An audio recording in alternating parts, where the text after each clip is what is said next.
ფორმულა 1 მშვიდობის სეტანტა სპორტსი და ვისოლი წარმოგიდგეთ გადაცემა ბოქსების სპეცგამოშვებას პაატასთან და ლიოსთან ერთად. მოგესალმებით, პირველ რიგში გეტყვით, რომ გადაცემის სპონსორია ენერგია ბორჯომისგან 100%-ით ნატურალური ენერგეტიკული სასმელი და დღეს ყავს არაჩვეულებრივი სტუმარი ირაკლი ესაკია, პადოკის ისტორიების მთავარი ავტორი და ქართველი გულშემატკივრისთვის ძალიან კარგად ცნობილი ადამიანი. როგორ ხარ ირაკლი? მადლობა მოწვევისთვის, კარგად თავად როგორ ხართ? ჩვენ აი ცოტა მოწყენილები ვართ ფორმულას გარეშე, თუმცა ეს უქმეები, ბოლო უქმეები ძალიან დატვირთული გქონდა ქართული ძალებით და მაინც ამან ცოტა გადაგვაგორებინა ეს ფორმულა 1-ის გარეშე ყოფნა.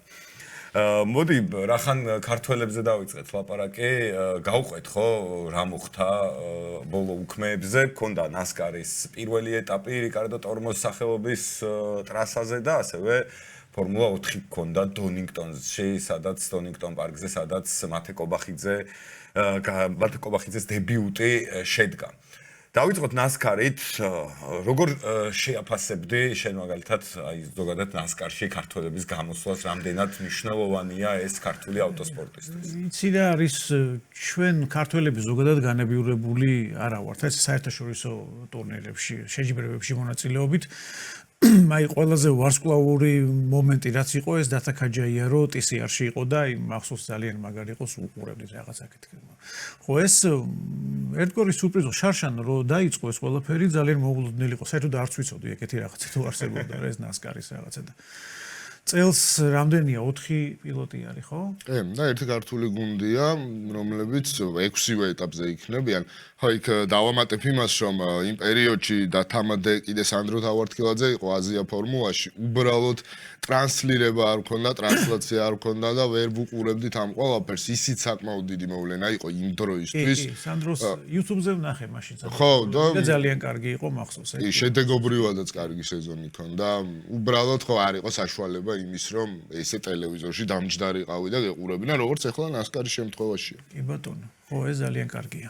კი ბატონო, ესე იყო ნამდვილად და ნასკარზეც თქვათ რბოლაში თვითონ რეები მოხდა. სანდრო გადავიდა ბლიკმოლენების გუნდში, სანდრო თავართქილაძე და სანდრო ქაჯაია არის ასე ვთქვათ amateur კლასში, რომელშიც time attack-ის სტილის არის, უფრო შეჯიბრი, ვიდრე ვთქვათ უშუალოდ ტრასაზე რბოლა და მეოთხე ადგილზე გავიდა მან სანდრო ქაჯაია, რაც პრინციპში რო დავაკვირდეთ, აბსოლუტის ხრივ საუკეთესო შედეგი არის ქართველების მხრიდან. ხო, რუკი კლასშია სანდრო, ოღონდ ეს რუკი კლასი განსხვავდება რა, იქ ქვე კატეგორიაც ხო გვაქვს ჯუნიორი და აქ არიან რუკები, რომლებიც time attacks დადიან, ოღონდ თლად time attack-იც არ არის რა, რეფერენს ლაფი აქვს, ანუ წინასწარ ამ წრესთან უნდა იტრიალო, რომელსაც თვითონ დაასახელებენ და ანუ მართალი ხარ ძალიან დიდი წარმატება, მეოთხე ადგილი, იმიტომ რომ სანდროც პირველად ჩაჯდა საერთოდ ამ მანქანაში, დათასგან განსხვავებით და ნუ დათას რჩევები რა თქმა უნდა ძალიან ბევრი იქნებოდა გაითვალისწინებდა და როგორ გაითვალისწინა ესეც გამოჩნდა. რჩევები და გენები. ხო, გენები დავისთავად.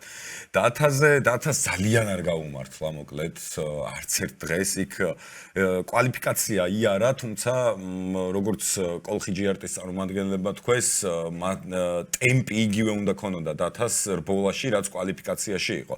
სტარტში ძალიან გაგვიმართლა მე-15 ადგილიდან მე-5-ზე გადავედით, თუმცა მერე ძრავი დაიწვა სამწუხაროდ ავტომობილზე და ვეღარ გააგრძელა დათამ რბოლა. შემდეგ კი ღამე გაათენეს ბიჭებმა, გააკეთეს ეს ძრავი, შეცვალეს, შემდეგ მარიამმაც იარა მთელი რბოლა, თუმცა დათა რო გადაჯდა ავტომობილზე ისევ პრობლემა შეექმნა. ეს რა თქმა უნდა დათას ბრალეულობა არ არის, ტექნიკური პრობლემა იყო ორივე შემთხვევაში, საერთოდ გაზის ტროსი გაწყდა, ანუ ტოტალურად არ გაუმართლა დათას შეიძლება ითქვას, თორე შედეგობრივად მე მგონი კარგი შედეგი უნდა დადებულიყო, იმიტომ რომ ტემპიც იყო და დათას გამოცდილება კი ვიცით როგორია. ხო, საბოლოო ჯამში შეგვიძლია მიმოვიხილოთ ასე ევრონასკარის უქმეები, რომ სანდრომ მოახერხა პირველი რბოლისგან განსხვავებით პირველ რბოლაში ხელი შეუშალეს, მეშვიდედან ძალიან კარგად დაძრა, დაგვეჯახნენ იქ არაფრის გამო და ჩაგვიგდეს შაბათი დღე. მარიამი საერთოდ არ გამოსულა სტარტზე Open Clash-ში და კვირას იყო ალბათ რაღაცნაირად კომპენსაცია ამ ყველაფრის, ქვე კატეგორია მოიგო სანდრო მართალია მე-20-დან დაიწყო, მაგრამ ძალიან კარგად ამოდიოდა ზემოთ. დავითიძე ძალიან კარგი იყო და ჯამში ძალიან ცოტა დააკლა იმისთვის, რომ თავის ქვე კატეგორიაში მეორე პოზიცია იყო და 200-ით ბრუნდებიან საბოლოო ჯამში საქართველოში, რაც პირველი ეტაპისთვის მე ვფიქრობ ძალიან კარგია. ყოლხი ჯიარტი უკვე პირველ ეტაპზე 200-ით ბრუნდება, ეს ძალიან დიდი წარმატება და პირველი ქულები რო აქვთ, იმიტომ რომ ახალი გუნდია, რამდენიმე თვეა ხო რაც შეიქმნა იმ გუნდებისგან განსხვავებით, რომლებიც უკვე მონაწილეობენ ევრონასკარში. აქედან გამომდინარე არ ვიცი, მე ძალიან იმედის თვალით უყურებ მომავალ გრან-პრის, რომელიც პოლ რიკარზე იქნება და მგონია აქ თუ ორი წამოვიღეთ, იქ ორჯერ მეტი და შეიძლება კიდევ უფრო მეტი. არა, სანდროს თან ახლა მე-20 ადგილიდან ნასკარში ეგეთი მარტივი არ არის, ხო, გასწრება, თან მით უმეტეს დონინგტონი, როგორი ტრასა არის, წარმოიდგინეთ. დონინგტონი ფორმულა 4-ში გადავედი. რიკარდო ტორმო როგორი ტრასა არის, ვიცით ხო, ვიწრო და ამხელა მანქანებით კიდე გასწრებები განახორციელა და მე-20 ადგილიდან მე-8-ზე გახვიდა, ეს მართლა ძალიან მაგარი შედეგი არის. ამხელა მანქანით, სადაც მოტორბოლები იმართება, ხო, მოტორბოლების ტრასა არის. მოკლედ, ბრავო სანდროს თავის გამარჯვებისთვის და შემდეგ რბოლას უნდა დაველოდოთ უკვე უფრო მეტი იმედით და მოლოდინით, რომ მეტი თასი წამოვა საქართველოში.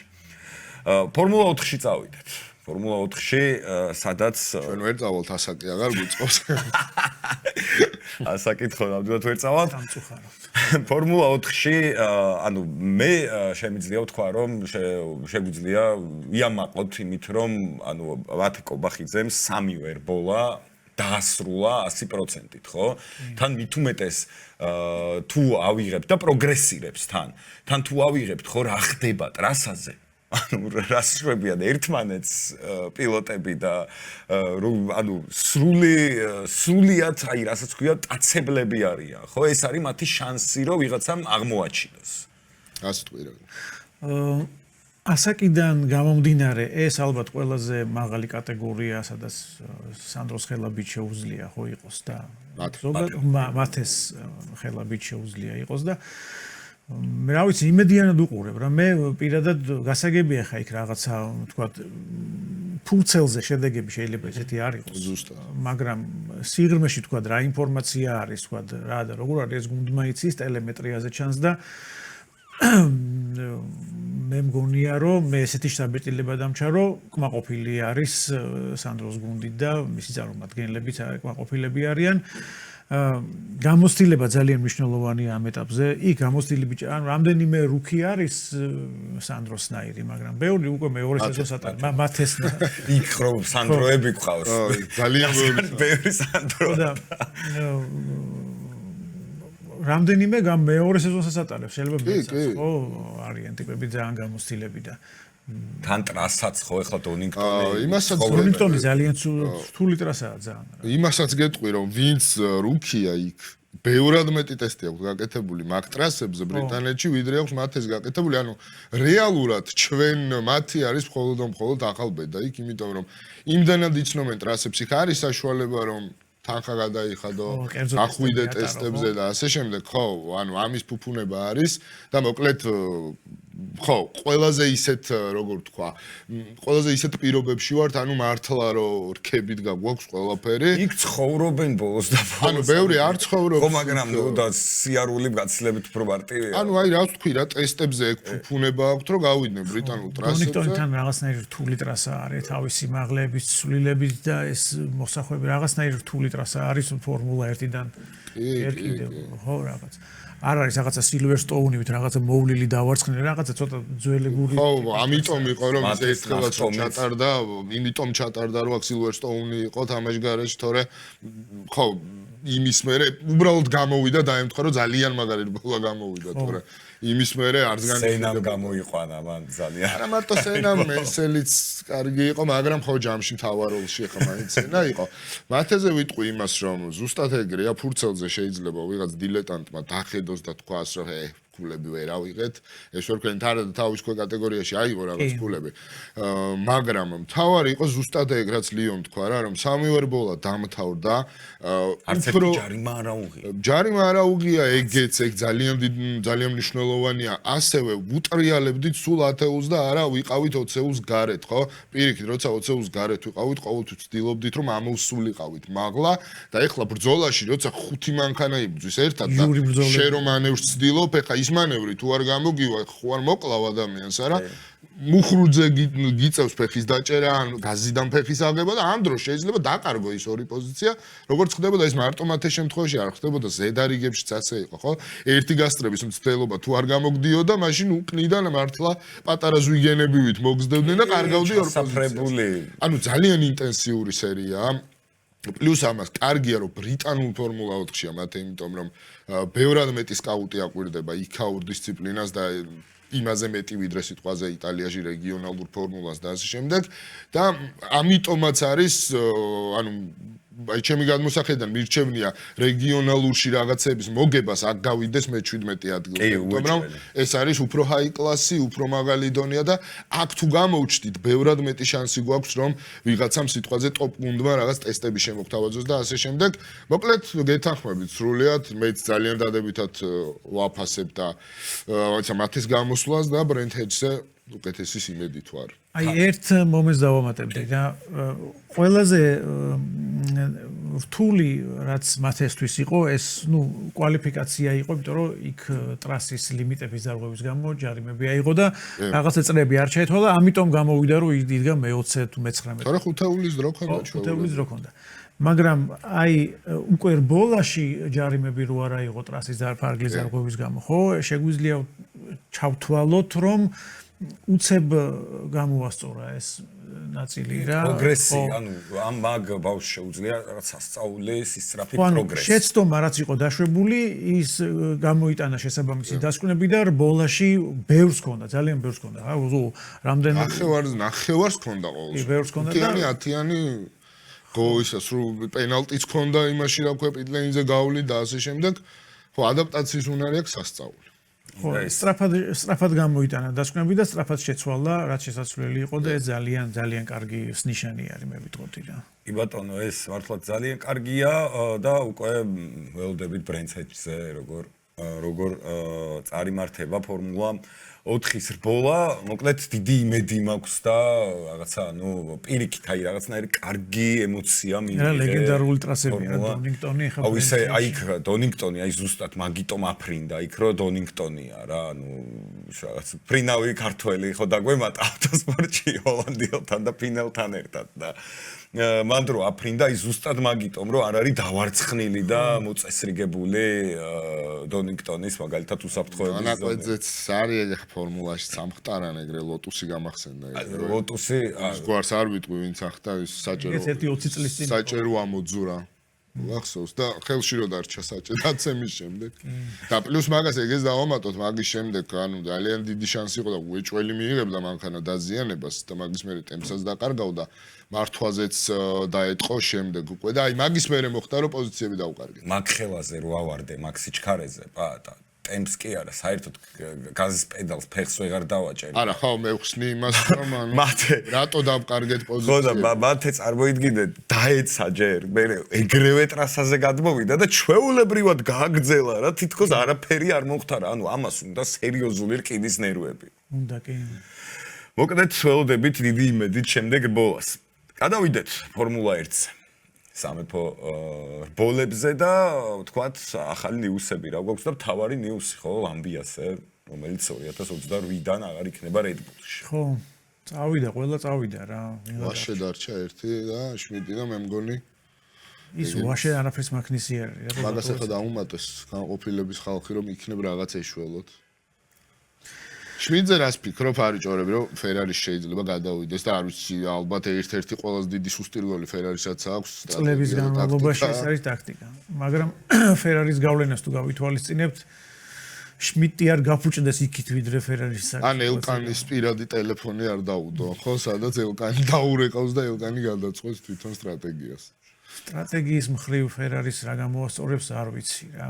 მე მგონია რომ ეს თვითონ ხელმძღვანელობიდან მოდის, იმიტომ რომ იმდენად ასეთი ბანალურ სისულელეებს აკეთებენ ხოლმე რა, რომ უბრალოდ ხო ეს ეჭვი გაგიჩნდება რომ შენ თავში გეპარება ხოლმე მე ხوار მეშლება რამე ტელევიზორში მაინც თუ აქნან ხო რაღაც აი აბსოლუტურ სისულელეებს აკეთებენ. ავსტრალია ვიღოთ ხო ხო, ნუ მანამდეც აი რა ისეთი რაღაცები აქვს გაკეთებული, რომ აი გამოუცდელ, მაგრამ ლოგიკურად მოაზროვნე ადამიანს არ მოუვა და ეხლა ამდენი წელი ავტოსპორტში ხარ და ისეთი რაღაცებს აკეთებ.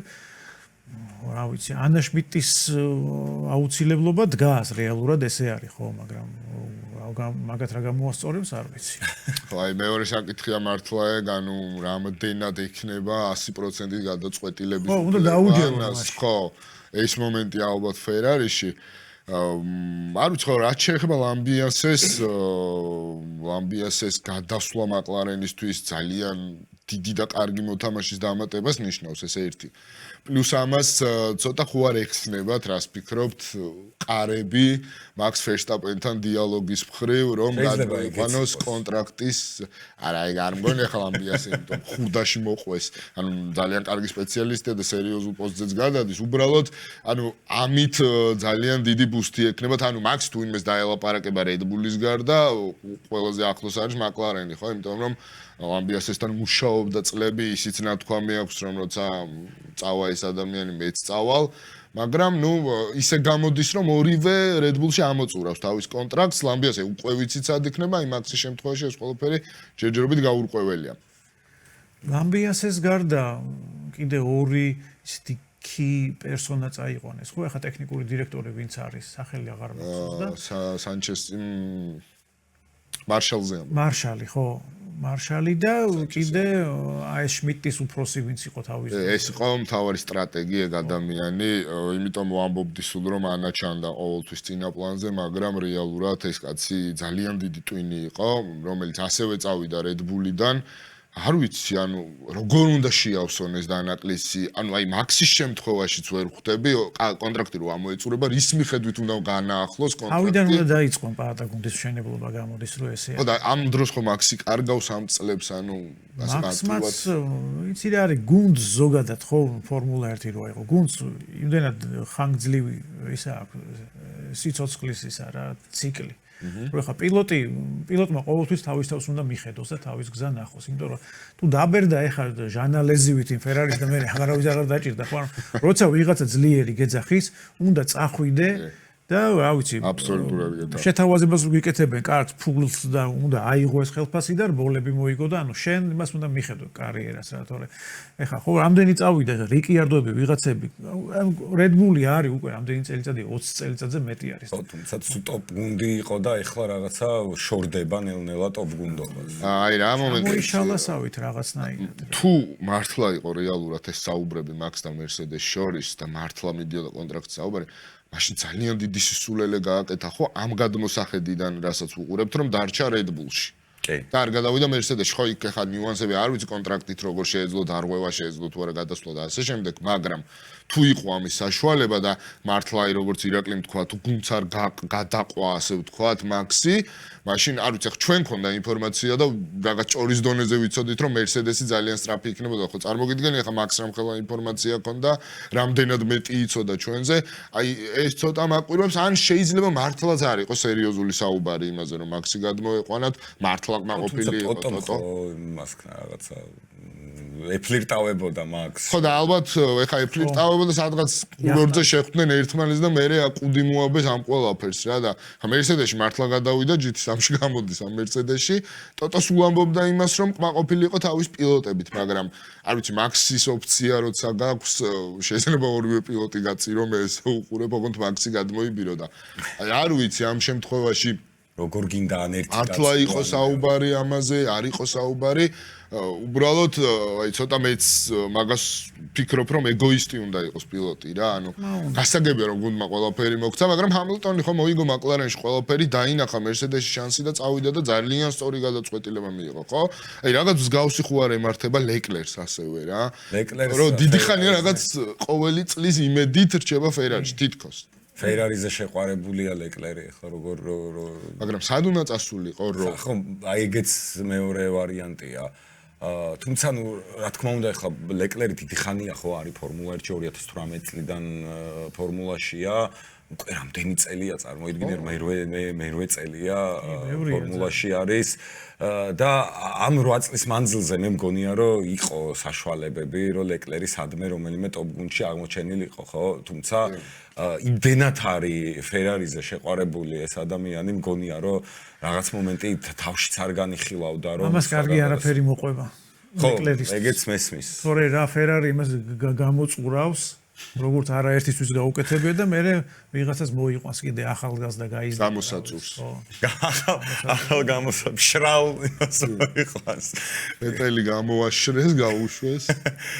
ის ხო და კიდე ასევე სტელაზე ვთქვათ, ხო? ანდრეა სტელაზეც არის ჭორი რომ Ferrari-ში შეიძლება გადავიდეს და რამდენად სწორია თუნდაც სტელასთვის უცებ ესეთი მაგარი გუნდის ხელმძღვანელობიდან რაღაცა იცი არის მე რომ ვკითხულობდი ახლა ამაზე ლამბიასის გადასვლაზე იქ იყო რომ სტელას დაქვემდებარებაში იქნებაო მაგრამ სტელა მერე წავა რაღაც ანუ ჭორები რომ ლამბიასე ცოტა ხანი იქნება რაღაც ოპერაციების თავი ასე ვთქვათ და ანუ ჩანაცვლებისთვის მოყავთ თითქოს სტელას რამდენიმე წელი იმუშაობენ ერთად შემდგომ სტელა წავა Ferrari-ში და ლამბიასე დაიკავებს სტელას ადგილს ასეთი არის თუ სტელა Ferrari-ში წავა მაშინ ის ვასერი საერთოდ უნდა წავიდეს ხო და აი ეგ იყო მთავარი მანდ რომ ანუ ვასერი არც წასვლას არ აპირებსო ანუ ვასერი დარჩება თავის პოსტზე უბრალოდ რაღაც თითქოს მოადგილე გახდება სტელა რაღაც სხვა პოსტს დაიკავებს მოკლედ მთავარი სიტყვა მაინც ვასერზე იქნებოდა და ილიო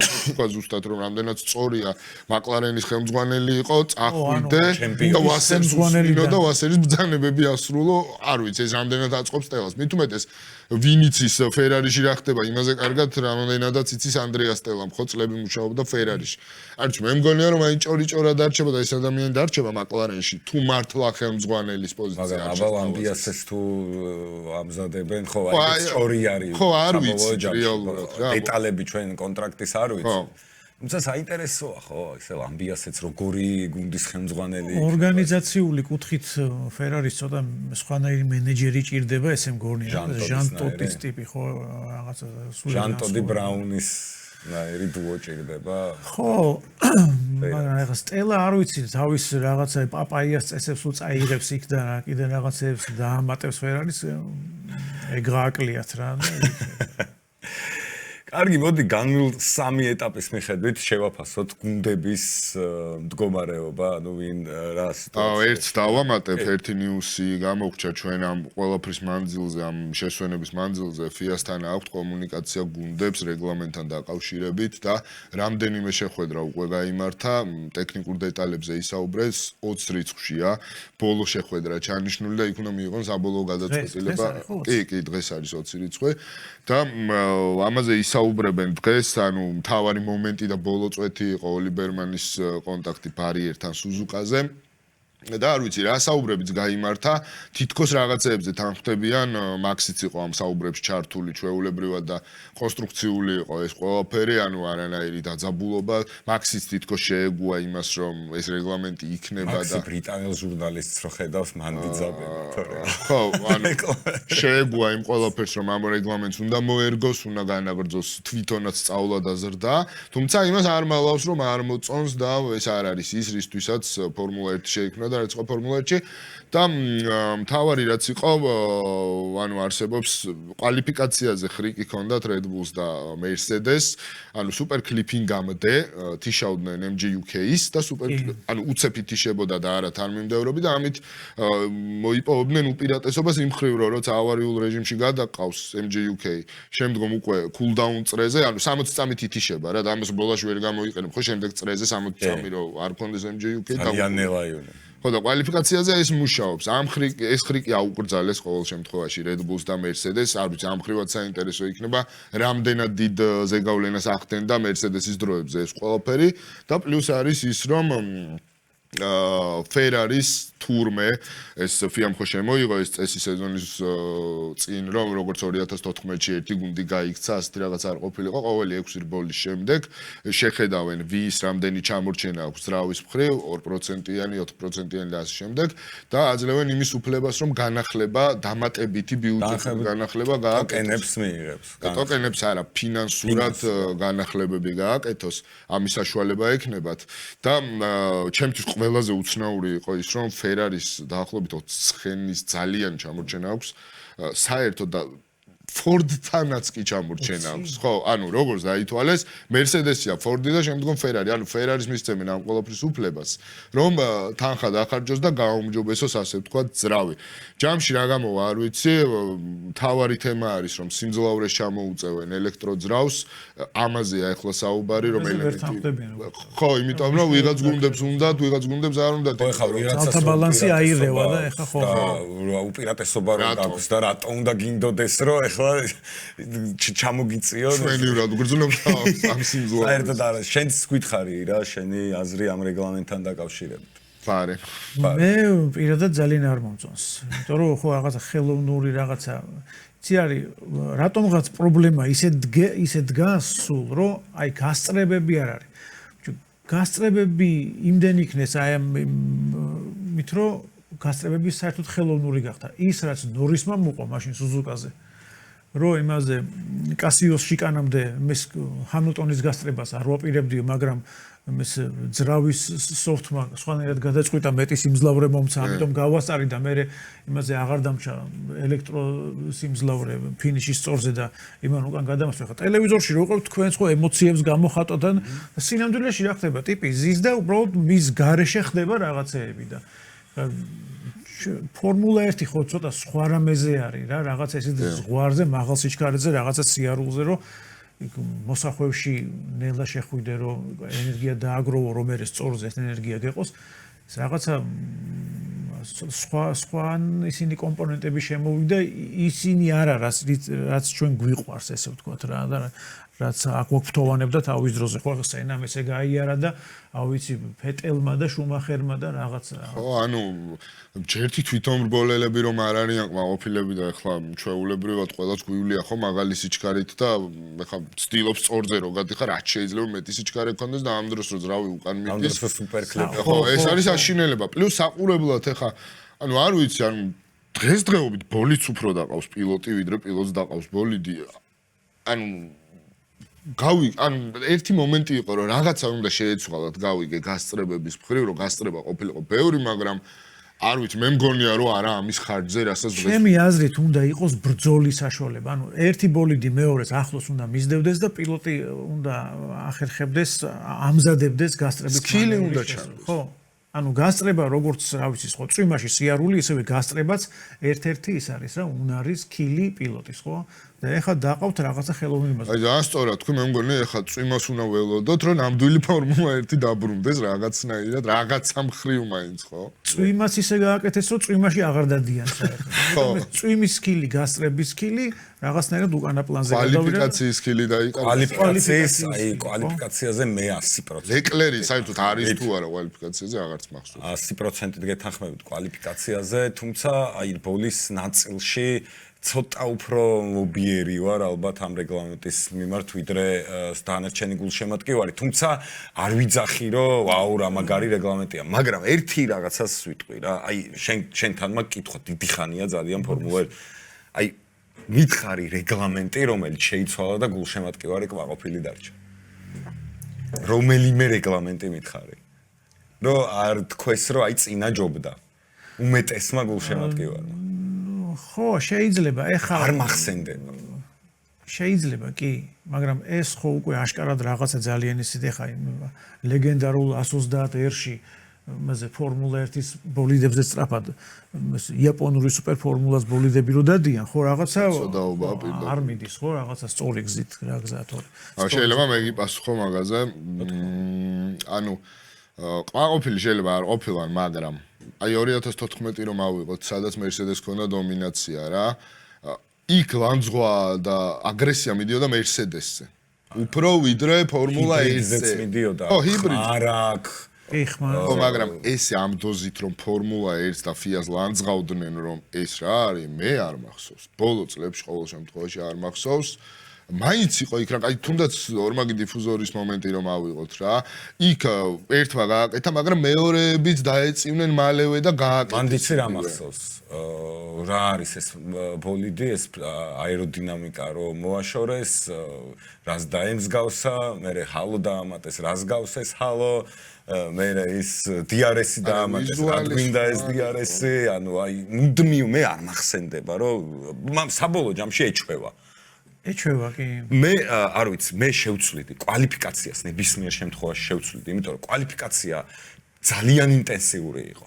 ანუ შარშანდელი კვალიფიკაციები რომ ახსენდება, ანუ იმდენად ინტენსიური იყო, იმდენად საინტერესო იყო და ეხლა კვალიფიკაციას რო უყურებ, აი ხო რა, გაიარა რა.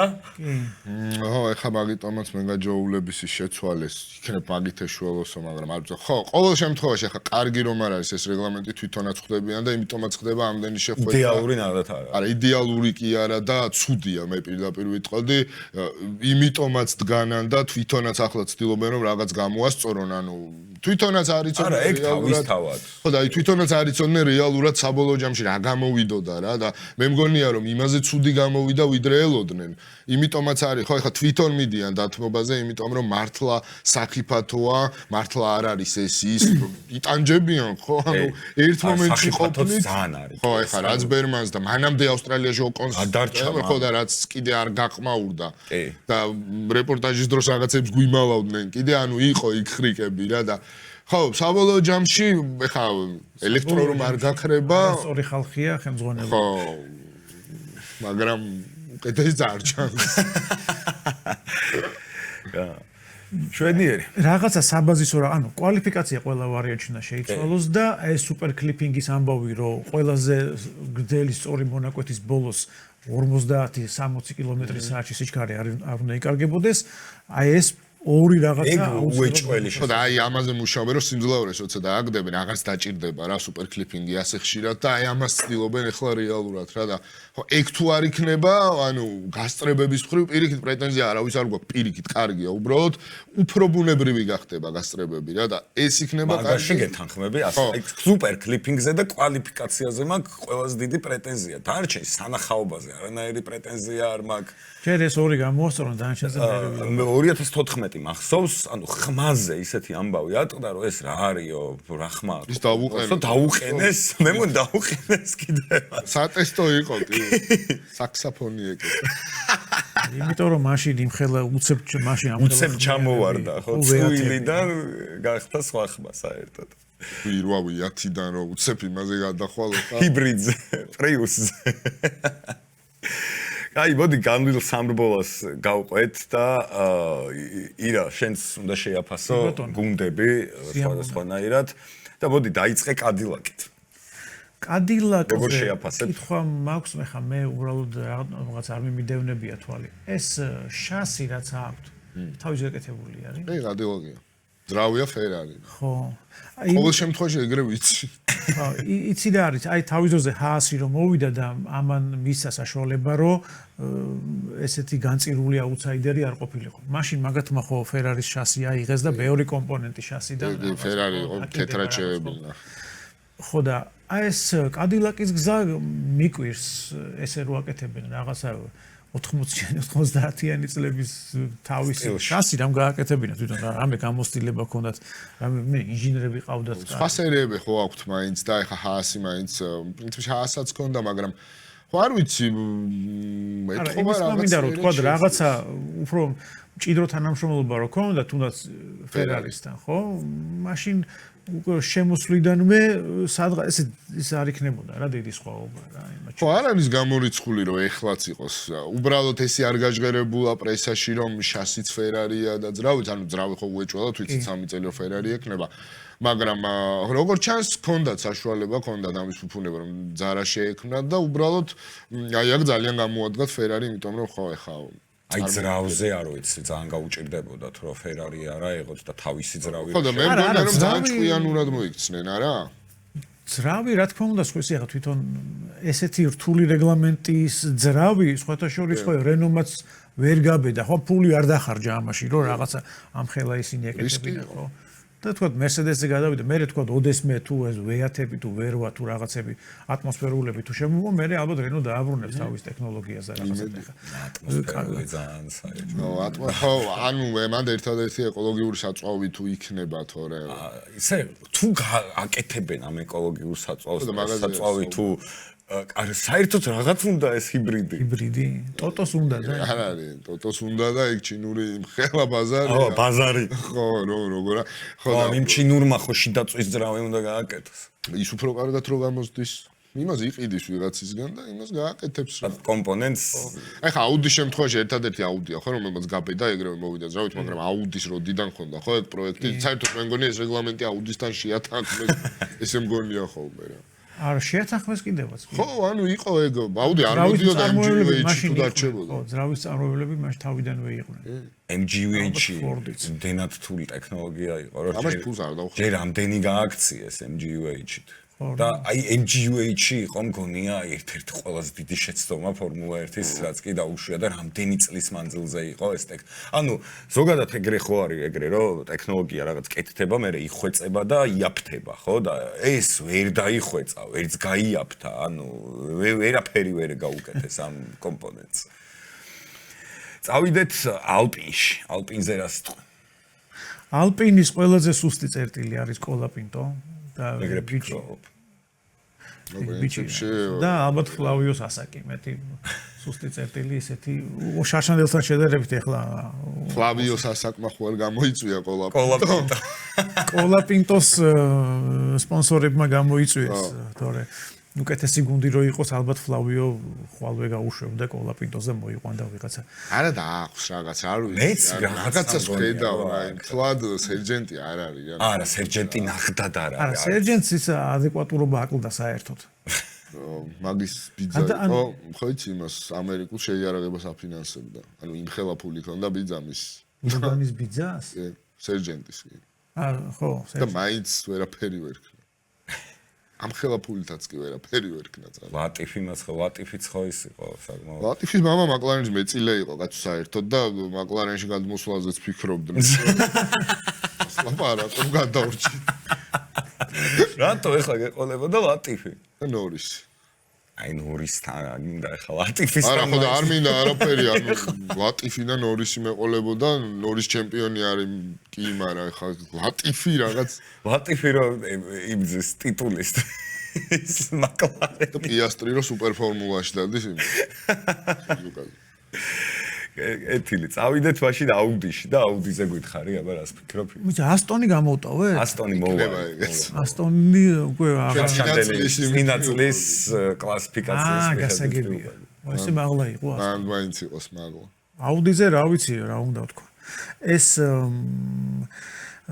ხო იცი ფერარის უნიათობა კიდე რაში გამოიხატება რა, რომ აი ეს მატია ბინოტო, ესეთი ძალიან მაღალი დონის სპეციალისტი დანიშნეს რაღაცა ისეთ თანამდებობაზე, რომელზეც არ უნდა დაენიშნათ, ისეთი რაღაცები მოთხოვეს, რაც არ უნდა მოეთხოვათ და მე ცუდი შედეგები რომ იღეს, გააგდეს და კაცი აუდიში წავიდა რა. და ყველაზე სწრაფია სწორმოდაკვეთზე ხო, ძრავის ხარჯზე. აუდი მე მგონია რომ ძალიან პერსპექტიული პროექტია ჩემის აზრით, იმიტომ რომ აუდის ახლა სპორტულ წარსულს, ნუ სხვა კატეგორიებში, სხვა ძალიან ბევრ კატეგორიაში თუ გაითვალისწინებ, ნუ ძალიან მაგრები არიან და მე ველოდები რომ რაღაცა პერიოდში ეხლა უკვე კარგები არიან, ძალიან ხო ვერ იტყვი რა.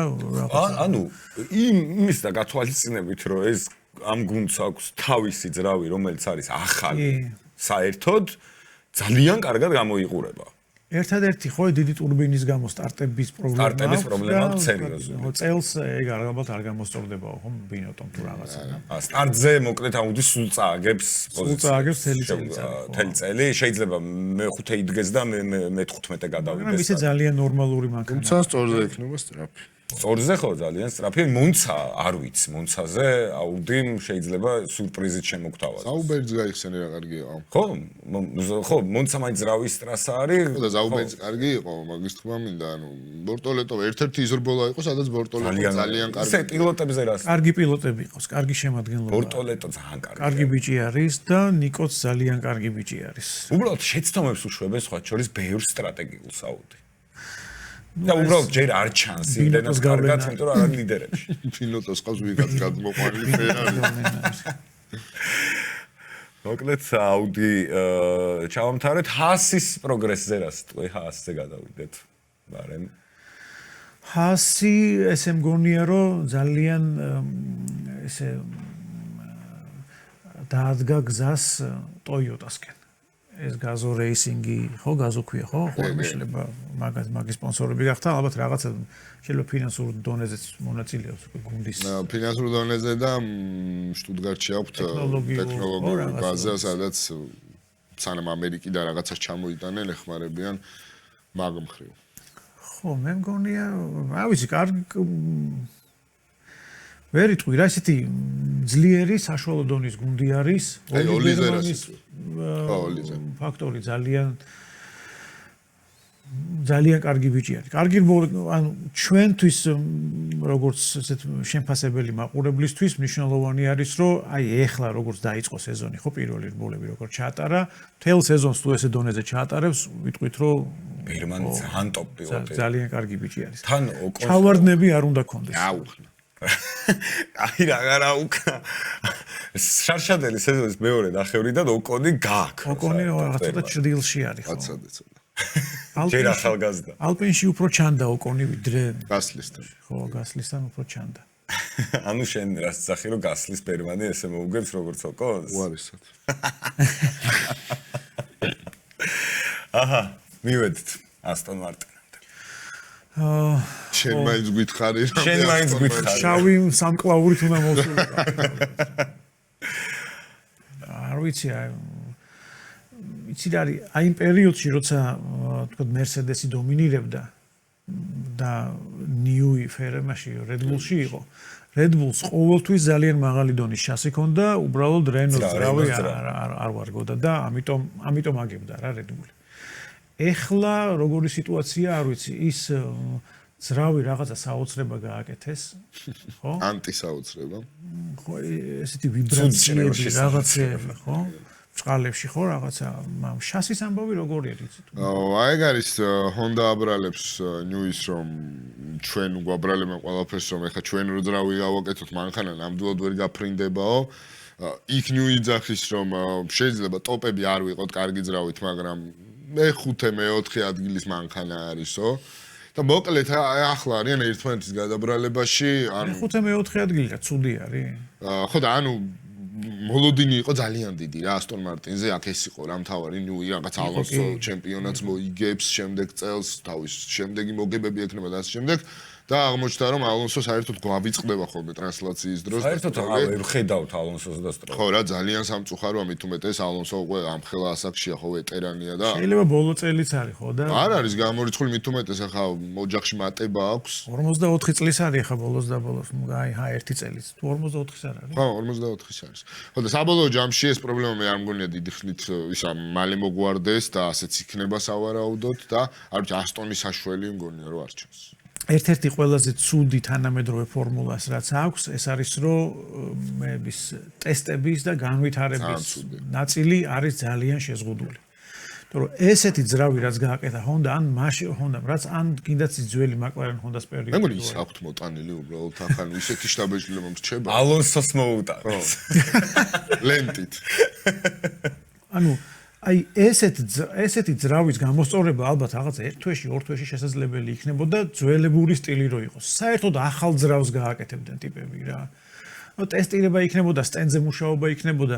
მაშინ ხო ტესტები როგორ იყო, ეხლა 300 კილომეტრს რო დადიან. ბოლოში ტესტებზე 800-900 კილომეტრს დადიოდნენ პილოტები დღის განმავლობაში და ეს ატესტო პერიოდი პირობითად თქვა ეს აპრილი თუ უქმე იქნებოდა ტესტებზე ყოველ დღე გაივლიდან ახლა დისტანციებს და საბურავის ტესტებს არ ჩაატარებდნენ, რომელიც არავის არაფერში არ ჭირდება საბოლოო ჯამში. ხო და ანუ ამ პრობლემების გამოსწორება გინდა შასი აიღე, გინდა ძრავი აიღე, სავსებით შესაძლებელი იყო მოკლე პერიოდში. ეხლა ვიღაცამ რაღაცა ტოკენი უნდა მოგცეს, რომ რაღაცა პროცენტები დაგითვალოს და აი ამდენი პროცენტით ხარ ჩამორჩენილი და მოდი ამდენი პროცენტით გააუმჯობესე და რაღაცა ხანუ სეზონს რო იწყებს გუნდი უკვე ეჭვი გეპარება რომ სეზონის მანძილზე აბა ეხა ეს რამეს იზავს გააუმჯობეს ეხა ფულია ეხლა ხო ასტონის შემთხვევაში ეხა ტესტები რო იყოს დაშვებული ხო უფრო მეტი შანსი ექნებოდა ბევრად რომ დაწეოდნენ დანარჩენებს ეხლა შეზღუდულ ხო, პირობებში ტესტები რო იყოს ასტონი ალბათ ყოველ დღე ტრასაზე იქნებოდა და მაგრამ იმდენად გაწვირდა თვითონ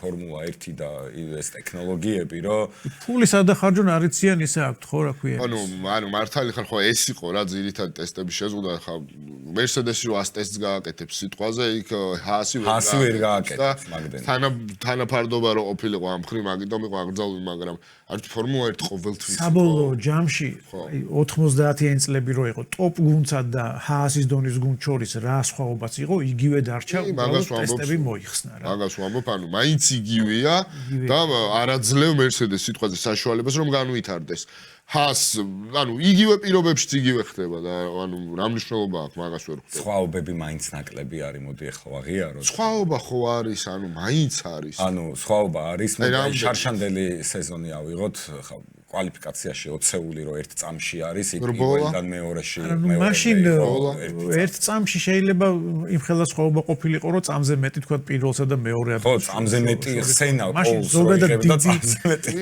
ზოგადად პროსტუგებდა ხოლმე წამს ზოგადად დიდი სხვაობები იყო მაშინ კი ბატონო და ეგ არ მომწონს მე მაგრამ დიდი სხვაობები საბოლოო ჯამში ფინიშზე რომ მიდიხარ და 30 წამიანი ისა გაქვს ჩამორჩენა 40 წამიანი მაშინაც ეგრე იყო დაახლოებით ეხლაც ესე არის რა ანუ ახლა მაკლარენიც რო იგებდა რბოლებს თუნდაც ჩარშან ყოფილა ახლა 18 წუთიანი წამიანიც და როგორ მინდა რომ ეგეთი დომინანტები რამე წამიანიც ყოფილა ხო იქ 12 წამი ხო ეხლა შეიძლება არ იყოს 30-იანი და 40-იანი მაგრამ მაინც არის რა ის სხვაობა და სხვაობა არის ხიბლი ახალ რეგლამენტში უეჭველეს ანუ ჩემთვის ხიბლი იყო ყოველთვის ფორმულა 1-ის ტესტები და ტექნიკური განვითარება სეზონის მანძილზე რა ანუ ამას კიდე დამატებითი სპორტი იყო რა და ხო ეს რაღაც რო არ არის რაღაცა ცოტა მშრალი გამოდის ხოლმე სეზონი რა და ის მომენტიც რა რო იძახიან რომ აი შუმახერი მონაწილეობდა ბოლიდის იმ როგორ მონაწილეობდა ტესტებში იღებდა გამოდობით მონაწილეობას ხო აბა და მოქონდა ინფორმაცია ხო ამიტომ მე ვარ თვითონაც უჭერდა ხო დგას იქ ზეთის იმითი რა დგას და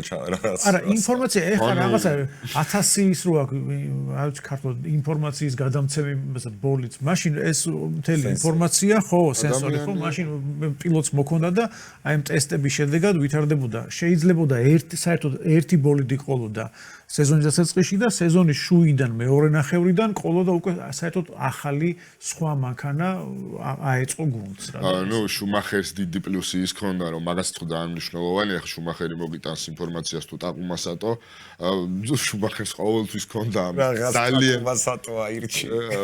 ანუ ძალიან დიდი უნარი ქონდა ინფორმაციის სწორად მოტანის, ასევე გადაწყვეტილებების სწორად მიღების, იმიტომ რომ აი თუნდაც ის ხო სპიდომეტრი რომ დაამატებინა ბოლიდზე ანუ აი ესეთი გადაწყვეტილებები იცოდა რისთვის რას აკეთებდა რა და ანუ პილოტს ამ დროს ქონდა პილოტს ალბათ უფრო მეტი მნიშვნელობა ვიდრე არის ხო და მთელი მუღამიც ეგრე ხო აი მაგას ვამბობ პილოტს აი სუმაგას ვიძახი როცა ვამბობ რომ ტექნიკა უფრო მეტი წილია დღეს ანუ ამ რეგლამენტში კიდევ წინ წავა ხო ანუ ტელემეტრიით ინფორმაციას მოიტან უკვე აბუდაბიში ხო ნახე ის AI ბოლიდები რომ არ გავიგე მაგრამ ხო შედგა უკვე ის რომ პილოტის გარეშე უკვე იარა რაღაცა ეს არის ყველაზე ცუდი რა არის იმედი ვიქონიოთ რომ მაგხრივ არ განვითარდება მე რაღაც ლეგოებს არ ჩასვავენ სცენას ინტელექტს რაღაცა გააციფრულებენ და ალბათ მისცემენ აი ეგ საინტერესო იქნება სცენას შუმახერის და ფანხიოს და ყველა სტროლი უეჭველი იქნება მაგ 20-ში მე მგონი სტროლის იყო ის რო დაინტო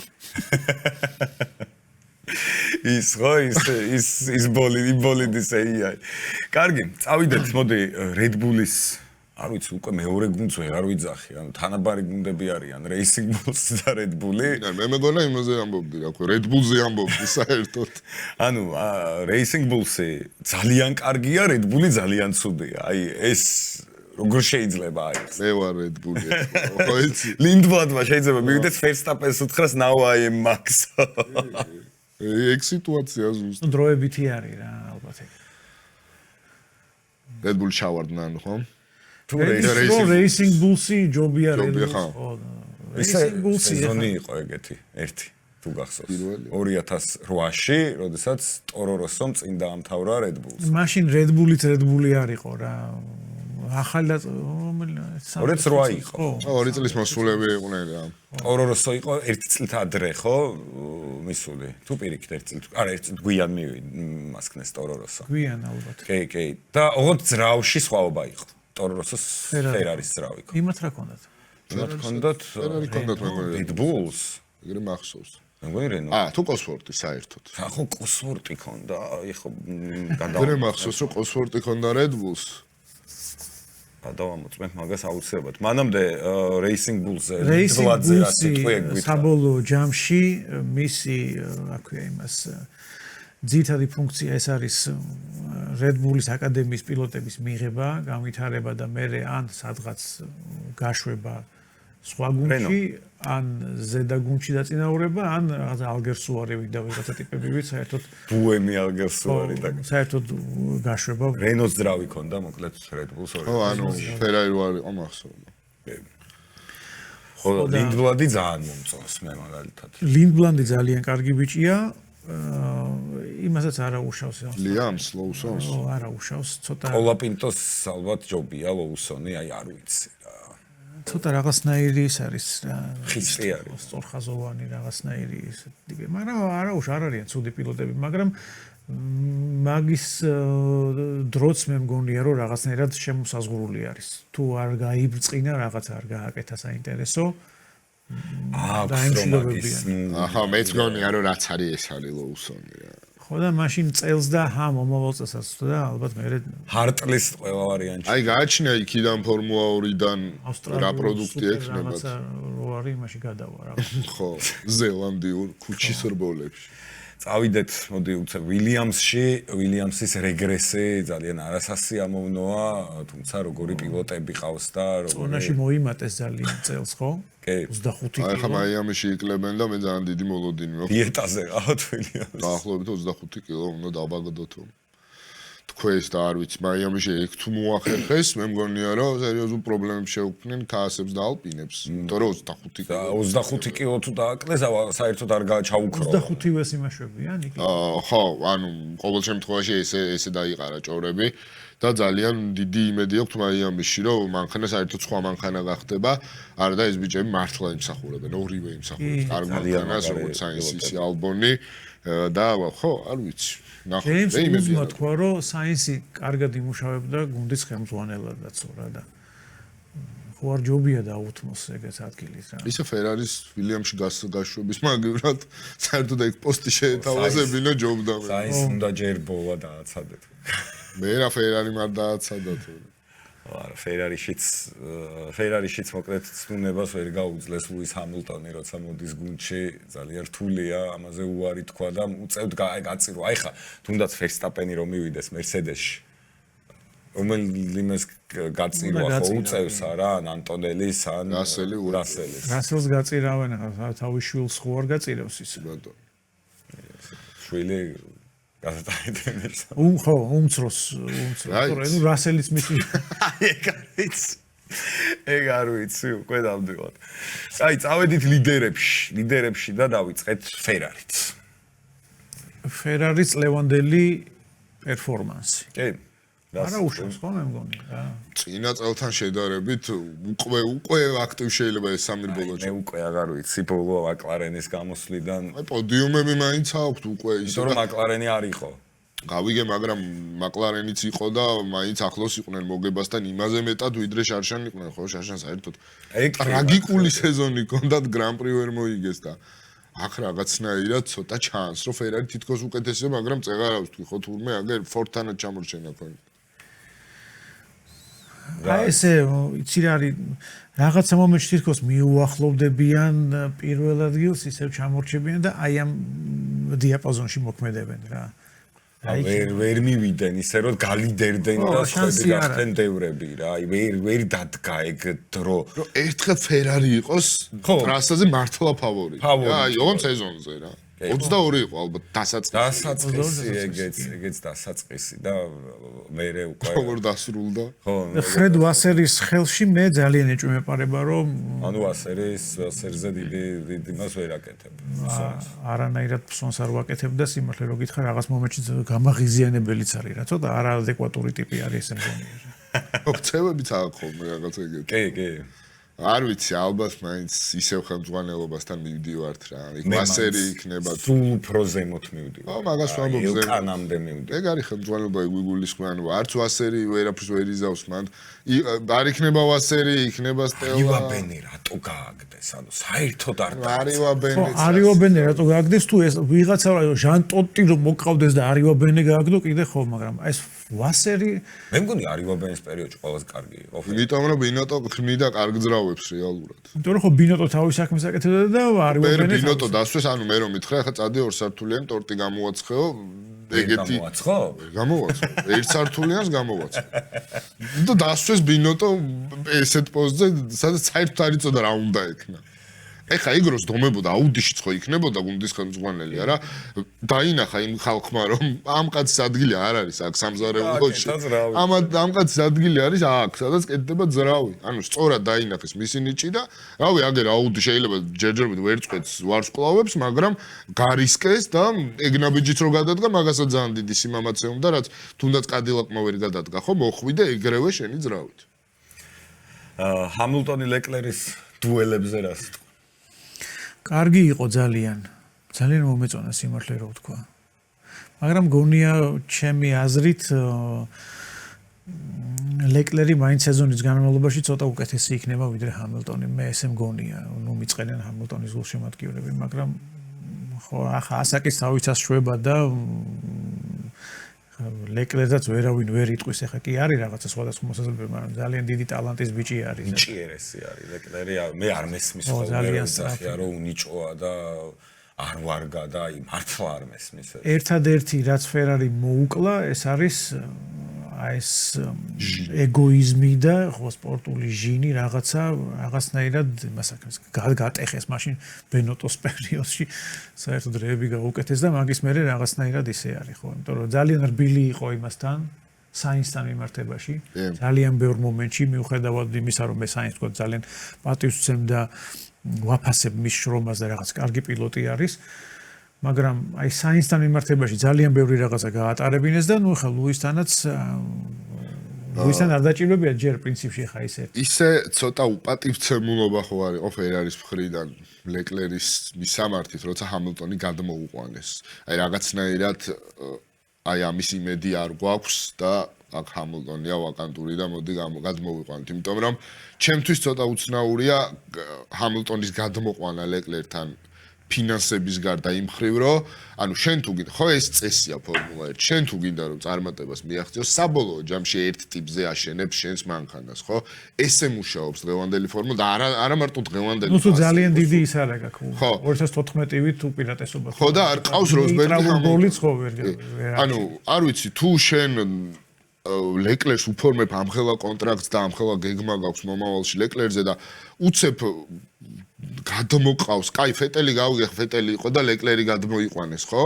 შემდგომ იყო საინსი, რომელიც ასევე მოდი ვთქვა, დაჯაბნა ახლა ლეკლერმა, რა საინსი ძალიან მიყვარს, მაგრამ ლეკლერი უფრო კარგი იყო, ხო, ჯამში იმ სეზონებში. და უცებ გადმოყავს ლუის ჰამილტონი და ანუ ეს თუ არ არის ზემოდან დაძახილი, მაშინ ამ გადაწყვეტილებას სხვა ხო ვერ მიიღებს, არა?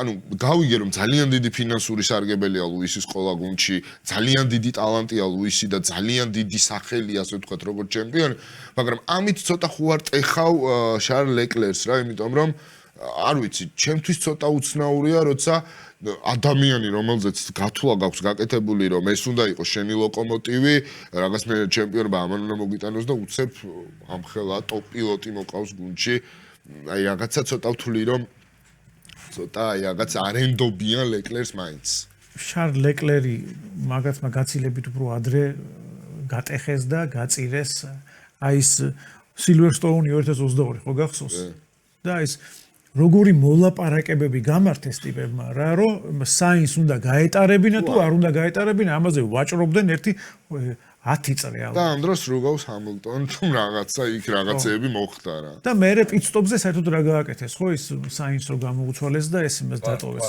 რაღაცა ხო და არა ერთხელ უკვე ხის საბურავებზე რო დატოვეს და დევა ხოლმე ანუ სად რაქნეს აღარ მახსოვს იმდენი აქვს გაკეთებული ერქნეს იმ სეზონში ძალიან ბევრი ცუდი რა მაგრამ ეს ერთ-ერთი გამორჩეული ისეთი ეპიზოდი იყო რომ ტოპ 10 რო გააკეთო ფერარის სისულელეებს ეს აშკარად პირველზე ლეკლერი 1-4-5 ეპიზოდში იქნება ტოპ 10 ყველაში ხო კი ტოპ 10 სისულელეებში კარგი მოდი წავიდეთ ახლა Red Bull-ში Red Bull-ზე ხო ისევ ამას გავაკეთე Red Bull-ზე Red Bull-ზე რას ფიქრობდი იცი ეს Ford-ი რო მოვიდა Red Bull-ში თავის წიაღს დაუბრუნდა ხო ეგ ეგ ხო მინდა Ford-დან სტიუარტი იაგუარი და მე ხაზი ეგაა კი ხო ანუ დაუბრუნდა თავის საწყისებს ერთგვარად მე მოს სიჩქარითაც დაუბრუნდა სიჩქარითაც აშკარად უბრუნდება ახლა ეს ჰაჯარის ის იყო ერთი გამო ცოტა ხანი ისვენებს მოკლედ Red Bull-ი ესე მგონია რა მე არ ვიცი ჩემი აზრი მაქვს ამაზე დიტერ ატეშიცი რაც გარდაიცვალა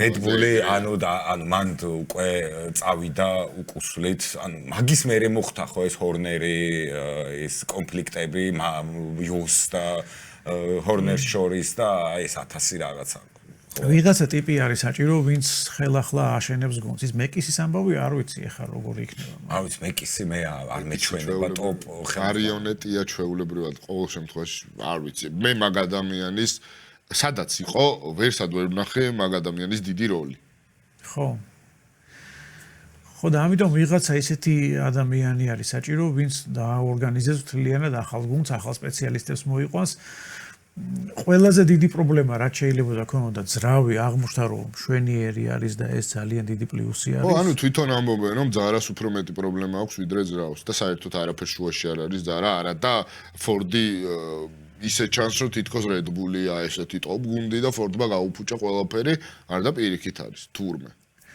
ხო ესე მგონია რომ ძარის შასის საკითხის მოგვარება უფრო შესაძლებელი არის დროთა განმავლობაში ვიდრე აი ხო ძრავი ხო რაღაცნაირად თან სპეციალისტების შოვნა ალბათ უფრო შეიძლება ძარის შასის მხრივ და ამაზე უნდა იმუშაოს. თუმცა Adrian Newey-Snaers ჯერჯერობით ვერ Adrian Newey-Snaers ვერ იშოვა Aston Martin-მა რო იშოვა ხო აშენდა მაგრამ ნუ ჯერ ეგეც საკითხი. არა Adrian Newey-ს ქონია ჩავარდნები და ჩავარდნილი სეზონები. კი, ყველაზე 94 და 2026. არა, ისიც ჩავარდნა ქონდა.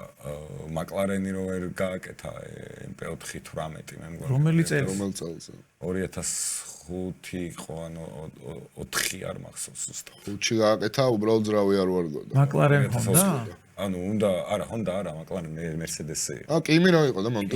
კიმი და ერთი სეზონი, მოკლედ, ანუ MP4-18 იყო მახსოვს ზუსტად სეზონი არ მახსოვს. 3 კარგი იყო, 4 იყო ჩავარდნა, 5 იყო კარგი. ხო, ესე იგი 6. და 6 არ ვარგოდა. ხო, 6 იყო, იმიტომ რომ გამოვიდნენ წინა წლის შასი გაუმჯობესეს, იმიტომ რომ ნიუიმ ვერ დაასრულა ეს ამბოლიდის განვითარება. ხო, კი ბატონო, არ მახსოვს. ხა, ნუ, ეხა 50 წელია რო ხარ, ეხა 3-4 ჩავარდნა არა უშავს. წავიდეთ უკვე ამ სიტუაციიდან, ამ სიტუაციაზე და Mercedes-ში, რომელიც მე მგონი ცოტა ერთი 7 ხელი გიქე. ესეთები გვინდა. დენად კარგ სიტუაციაში. ანუ Mercedes-ი არის, არ ვიცი რა, ესე მოერგო ყველაფერს, მოირგო და თან პილოტებიც ესე გამოდიოდნენ იდეალური მდგომარეობა. პილოტებთან დაკავშირებით მქონდა ერთი აზრი, ეხა თქვა თქვენ გეტყვით და თქვენს შეაფასეთ რა, რომ აი ეს წლევანდელი რეგლამენტი ძალიან უწყობს ხელს ანტონელის რომ გაიბწყინოს და მაღალი შედეგები აჩვენოს. აი ეს რეგლამენტი როცა კლიპინგი არის მოსახვეებში სიჩქარის მეტად შენელება არის საჭირო რომ იმაზე სწორზე ანუ ზღვარზე სიარული ისეთი რო აღარ არის რა. ხო, მაგრამ შარშანაც ხო იარა ზღვარზე და აჩვენა რომ ზღვარზე. შარშან დიდი სხვაობა იყო და შარშან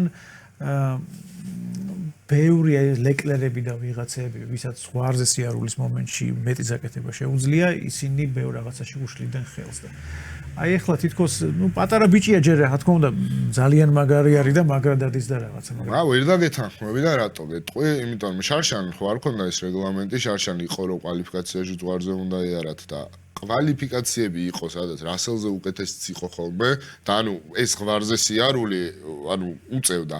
მაგრამ გეთანხმები ერთ რამეში რომ აი გახსოვს Mercedes-მა რო კონფიგურაცია შეცვალა ძირის და მაგის მერე რო გადაება ანტონელის სუდირბოლები. ანუ ამ ხრივ ანუ ეხლა შეგვიძლია ჩავთვალოთ რომ ბევრად ფუფუნებაშია მანქანის მხრივ როგორც ანტონელი ისევე რასელი ვიდრე იყო შარშან ხო ანუ დებიუტანტისთვის ადაპტირება ცუდ ტექნიკაზე ბევრად ძალიან რთულია ხო უფრო გიწევს ზღვარზე სიარული და უჭირდა ეს ზღვარზე სიარული რა მაგრამ როგორც კი ანუ მოირგო ეს მაგ თან მე ხა ფსიქოლოგიური მომენტიც ხო ხო ტრანზიციის ხო ყველა აკრიტიკებდა გამადიდებლით უყურებდნენ მაგრამ არ ვიცი მე მგონია რომ უბრალოდ მანქანას იმდენად დიდი უპირატესობა აქვს რომ ანუ სკილები არც ამათი არ ჩანს რა აი ვერ ვიტყვი რომ ეხა ანტონელი ვერავინ ვერ იტყვის რომ ანტონელი და რასელი ნიჭი ხარჯზე იგებენ ხო მანქანა იმდენად სწრაფია რომ ამის თქმის საფუძველი არ მაქვს რაც არ უნდა ძალიან ვაფასებდე რასელის და ანტონელის ნიჭს ხო მითხარით პელეტონში პილოტი რომელიც ამ მანქანით ვერ მოიგებდა ხო ძალიან თითზე ჩამოსათვლელები არიან ესეთები ანუ Mercedes-ი იმდენად კარგია წელს რა უბრალოდ აი მაინც კიმის სიარული ზღვარზე ნანახი გვაქვს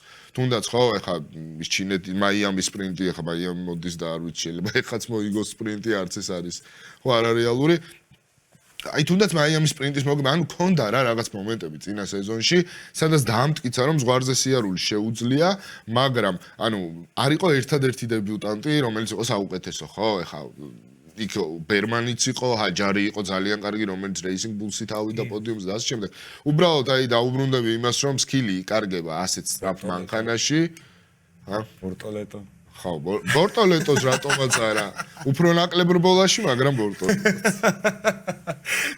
მოდი მე ესე ვიტყვი, ნახე, ანტონელი მოვიდა ძალიან პატარა. მე მაგრად ვაკრიტიკებდი ანტონელის, იმიტომ რომ მისი ჰაიპიდან გამომდინარე და იქიდან გამომდინარე რომ Mercedes-ში ჩასვეს პირდაპირ ტოპ გუნდში და რაღაცა ანუ მაქსისნაირ მოლოდინს ველოდებოდი მიხდი ხო ანუ მაქსისნაირი მოლოდინი მქონდა ანტონელისგან და ცოტა თავიდან იმედგაცრუებული ვიყავი თუმცა მე დროთა განმავლობაში მე თვითონაც გავაანალიზე ის რომ ძალიან პატარა არის და კიდევ უფრო რთული არის ამ თანამედროვე რეგლამენტში ვიდრე თუნდაც მაქსის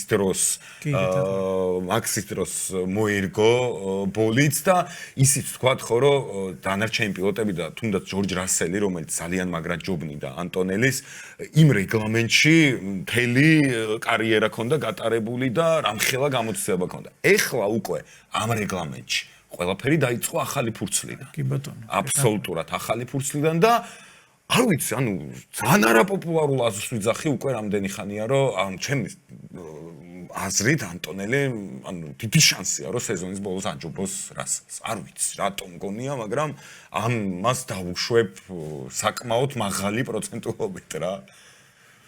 თუ რასელის პრობლემები გაგრძელდება. რასელი თან ფსიქოლოგიურად არც ისე მდგრადი არის, ანუ რატო რასერში ახლა? ანუ არ ვიცი. ტექნიკური პრობლემები უფრო აქვს ბევრი რასელს ვიდრე. ხანდახან გამოდის. მე მგონია რომ ფსიქოლოგიურად პირიქით ყველაზე ძლიერია პელეტონში ერთ-ერთი ყველაზე ძლიერია.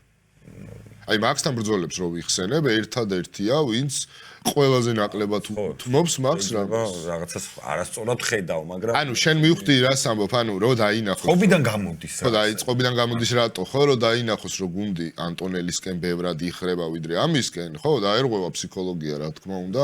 მაგრამ მე არ მგონია ეგ რომ მოხდეს. ალონსო ჰამილტონის ვარიანტი არა, როგორც მაკლარენში იყო. არ არის ანტონელი ჯერე. გაცილებით უფრო იაფად თუ აღწევს. არ არის ანტონელი, ჰამილტონი და არც რასელი არის.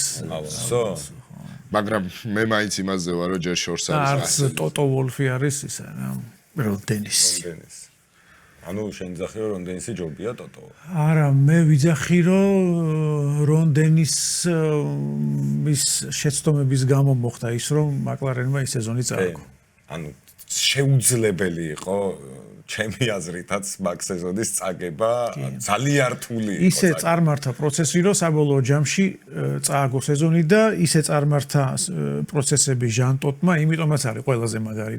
კი, ჟანტოდი მართლა სასწაული. ისე გადაწყვიტა, ისინიც რა აქვია იმას მასა და რაიკონენი ხო თანაბარი სტატუსის პილოტებია. როგორ მოხდა საბოლოო ჯამში, რომ ისე დაალაგდა, რომ მასა რაიკონენს ეხმარებოდა ჩემპიონობის იმაში. ხო, ეს ხო იმას და შემდეგ სეზონში პირიქით იყო, ხო? შემდეგ სეზონში ლაპარაკებაც ჰქონდათ, რომ ანუ მასა იქნებოდა გუნდში ფავორიტი. ეგ მოლაპარაკება იყო. ხო და ანუ ესეც მაგარი დაალაგებული არის. ხო, ანუ თანაბარი სტატუსის პილოტებს ესე რომ დაულაგებ სიტუაცია, ეს ხო რაღაცა შემთხვევით არ ხდება და ეს. ფერარიში.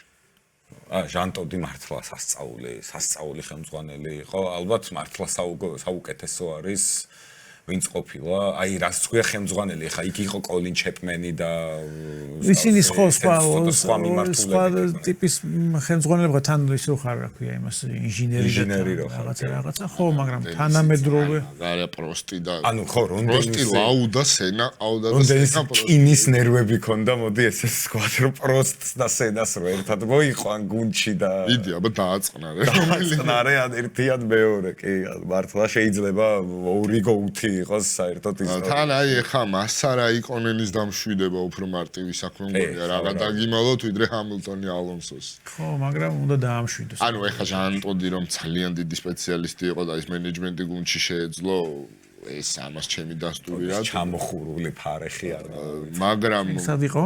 Silverstone-ზე ორივე რო გამოეთიშა. დაუწყებელ რბოლაზე ხო თვით არა დაწყებული იყო მესამე და მეხუთე წელს 2016-ში. 96-ში, ხო. ჰილიც რო გადავარდა.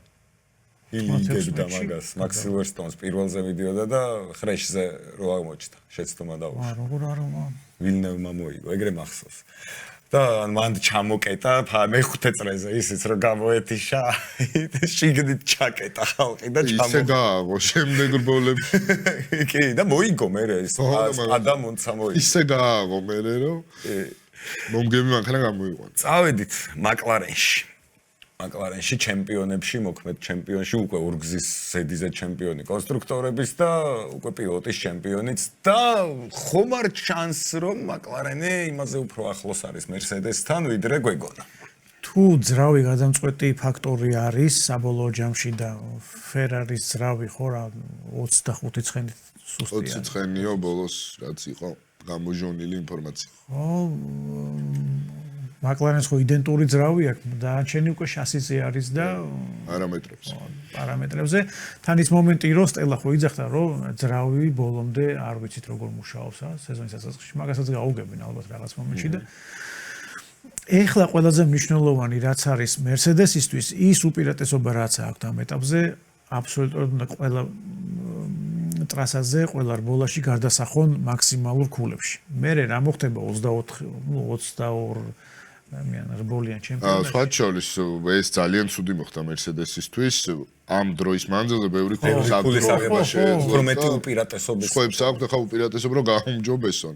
ამას ახლა ორივე რბოლას ალბათ მოიგებდა და ეს პერიოდი, რასაც ისინი მეტოქეები იმუშავებენ ბოლდის განვითარებაზე, ეს პერიოდი უბრალოდ არ ექნებოდათ. ხო და რა ვიცი, მაკლარენი შესაძლოა წამოეწიოს, მაგრამ აი მაკლარენის პილოტები წამოეწევიან თუ არა მერსედესის პილოტებს, ეგ არ ვიცი. პიასტრი ახლა სუზუკაზე ძალიან კარგი იყო. პიასტრი შაშანაც ძალიან კარგი იყო და მე ძალიან ცუდი. ანუ პიასტრის ხო რაღაცნაირი ან ასფალტის ზედაპირის პრობლემა ქონდა, ხო? ნაკლები მოჭიდების ტრასებზე შეექმნა პრობლემა. შეექმნა პრობლემა, კი, პიასტრის და ეგეც ხო ალბათ სკილი არის და ანუ მე მგონია რომ გამოსწორებადი სკილი არის პიასტრის შემთხვევაში. ლანდო უკვე მოქმედი ჩემპიონია, ხო? ხო არ ვიცი.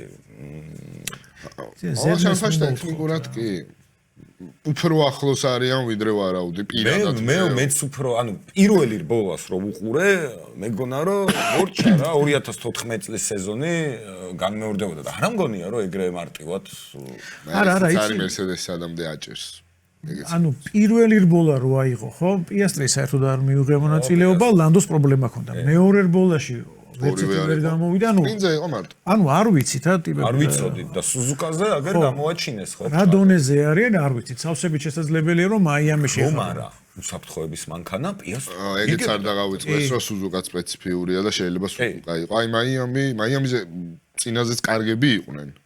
და აი მაიამიზეც თუ კარგები იქნებიან, ალბათ შეგვიძლია უკვე სეზონის ჭრილში ვივარაუდოთ, რომ მაკლარენი წაიბრძოლება. ხო, ყველაზე ახლოს იქნება მერსედესს. კარგი, მოდი, გუნდებზე რამე სათქმელი თუ გაქვთ კიდე მაშინ მას დავასრულოთ ამაზე და ხო ჩვენი დროც ცოტა სიარი და შევყევით საუბარს. კი, არა, შვენიერი, მე ძალიან მესიამო და ეხლა რომ დავხედე, საათს მივხვდი რომ საკმაოდ დიდი ხანია საუბრობ. მაიამიზე რას ფიქრობ, რა პროგნოზი გაქვს? მოგება ვინ მოიგებს? აი, შენი ტოპ 3 გითხარი. ტოპ 3 თუ არის, მაშინ რასელს ვიტყვი პირველი, იმიტომ რომ მოვიდა დრო ისევ მოიგოს. ანტონელი რადგან ისევ ამ ტალღაზე არის და არის შანსი და მესამეს ვიტყოდი რომელიმე მაკლარენს. ანუ მაინც მაკლარენს ნისკენ იხრები. რატომღაც ესე მგონია რომ ფერარის ამოეწურა ის სეზონის დასაწყისში რომ ქონდა რაღაცა ის ძალები. ნუ თუ ძალიან არ გამომიჯს 20 ცხენი შე რომ მითხარი მე არ ვიცოდი 20 ცხენი ძალიან ბევრია. ძალიან ბევრია. შეიძლება რეალურად არც არის და რაც იწერება უბრალოდ ხო იცი მე რაღაც რო იწერება ხა შეიძლება 5 ცხენი ნაკლები. იქ სასტარტო მონაკვეთის პირველ მოსახლეობამდე ძალიან მოკლე ასე რომ მაგათი ტურბინა როგორ იმუშავებს რამდენად მიასწრებენ პირველ მოსახლეობაში კიდე საეჭვოა და რა ვიცი იყოს ისევ პიასტრი ალბათ მესამეზე. პიასტრი.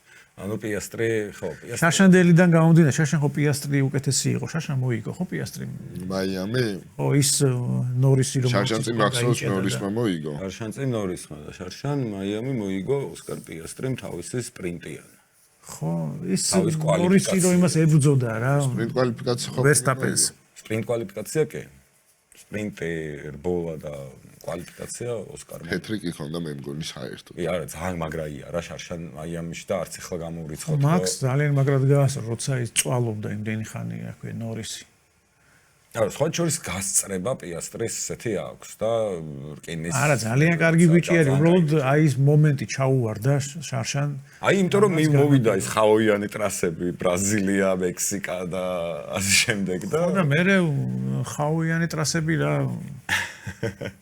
ხა აუ ამას ხახვია ვერ შევჭამ ცოტა ეგრეა და ძალიან დიდი მადლობა ირა როგორ სტუმრია ძალიან საინტერესო იყო შენთან საუბარი და აუცილებლად ფენტეზი თამაშობ ის ფენტეზის არ თამაშობ რაღაცა ვერ დავამუღამე თამაში არ ძალიან მარტივია ჩვენც ეგრე ვიყავით ჩვენ თავიდან აზარჩი ვართ ის მეგონა ჩინური იეროგლიფები მეგონა მაგრამ მე აი თავიდან ეკაუნტი გავხსენი და ვცადე და ვერ გავარტყი ვერაფერი ვერ არა კი ბატონო თან კარგი პრიზები გვაქვს რომელიც ედანამ და ვისოლმა დააწესა ასევე გრან პრის ბილეთები ყოველკვირეული პრიზები ესეც დამატებითი мотиваცია უნდა იყოს აი მაიამიმდე გუნდებმა როგორც გამოიყენეს ეს პერიოდი მეც გამოვიყენებ შეიძლება სეზონის ჭრილში ცოტა უკვე რთული იყოს თუ პირველი 3 ეტაპი გამოტოვებული გაქვს თუმცა ყოველკვირეული პრიზები გვაქვს თან საკმაოდ კარგი პრიზები რა პროგნოზი დაწერა რა უნდა იყოს ახლა ბოლოს ანუ არჩევ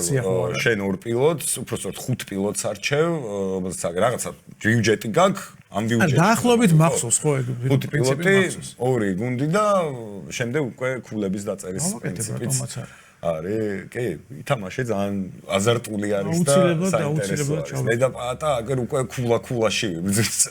რომელ ადგილებზე ხართ? არა, ჩვენ ერთმანეთში გვაქვს და ძალიან ახლო ანგარიში გვაქვს 2-1-ია ხო? 2-1-ს ხო აგებ ხა. ისე ბევრი თამაშობს ხო? კი, ბევრი თამაშობს. საქართველოში ძალიან ბევრი თამაშობს, საზღვარგარეთ ძალიან ბევრი თამაშობს. მოკლედ ძალიან პოპულარულია ფორმულა 1-ის ფერმი. შემოგიერთებით აუცილებლად. გაგვიხარდება ძალიან საინტერესო იყო. ეს იყო ირაკლი ესაკია ჩვენი სტუმარი გადაცემის ფორმულა 1-ის რაც თავარია ალბათ ძალიან მაგარი გულშემატკივარი და ასევე ფორმულა 1-ის გულშემატკივრისთვის ერთ-ერთი საყვარელი ინფლუენსერია ირაკლი მოდი ესე ვთქვათ განაცება ბოქსები პაატასთან და ლიოსთან ერთად შევხვდებით უკვე მაიამის გრან-პრის მიმოხილვაზე. დავამატებ იმას, რომ ჩვენი გადაცემის სპონსორია ენერგია ბორჯომისგან 100% ნატურალური ენერგეტიკული სასმელი. მოკლედ დაელოდეთ მაიამის გრან-პრის, რომელიც იქნება უაღრესად საინტერესო და შევხვდებით იქ. Ciao.